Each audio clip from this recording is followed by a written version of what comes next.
if you look at the second container terminal in Mombasa, the money for that has been stamped up by the Japanese government through JICA, who are putting in at least 28 to 29 billion shillings worth of financing at a rate of 0.1% interest, which is unbelievable from the point of view of financing.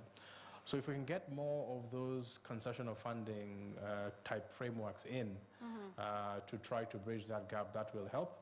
But certainly at this point, we do not have any visibility as to, one, whether externalizing the debt once again will succeed, and the extent to which our development partners are in fact keen to want to finance some of these developments in Kenya. I think we can only go by JICA, SGR, and the port, which is what we've seen for now.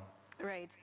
He also did talk about concessional loans, concessional long-term loans. But then again, is this enough? Because what we're seeing is that Kenya has been borrowing quite a bit for the past 3 years, and that is to finance the heavy capex projects. But then again, continuous borrowing, is it a good thing for us? Well, we know that some of the developed countries do borrow quite a lot, but is it good for a country like Kenya to continue borrowing to finance the budget?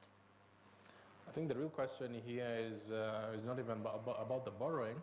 It's about what do you do with the cash? How is the money being spent? Is the money going into recurrent expenditure, or is it going more into development expenditure and development projects? To the best of our ability, we've been able to determine at Britam Asset Managers that a lot of the money being borrowed has then gone into development projects, which certainly is good.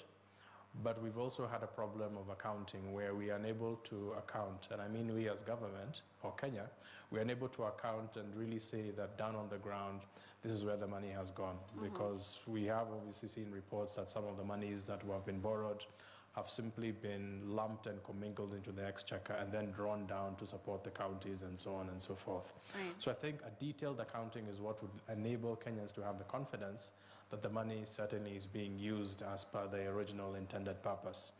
If you do look at a lot of the infrastructure projects, a lot of them are already self-funded. If you look at the SGR, the entire quantum of the SGR is funded by the Chinese government. So that is not something that we'll be borrowing for. So in my mind, it's around the accounting.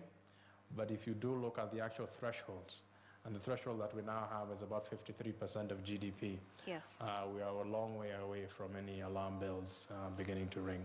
All right. Well, thank you so much, Ken Kaniu, Chief Executive Officer, Britam Asset Managers.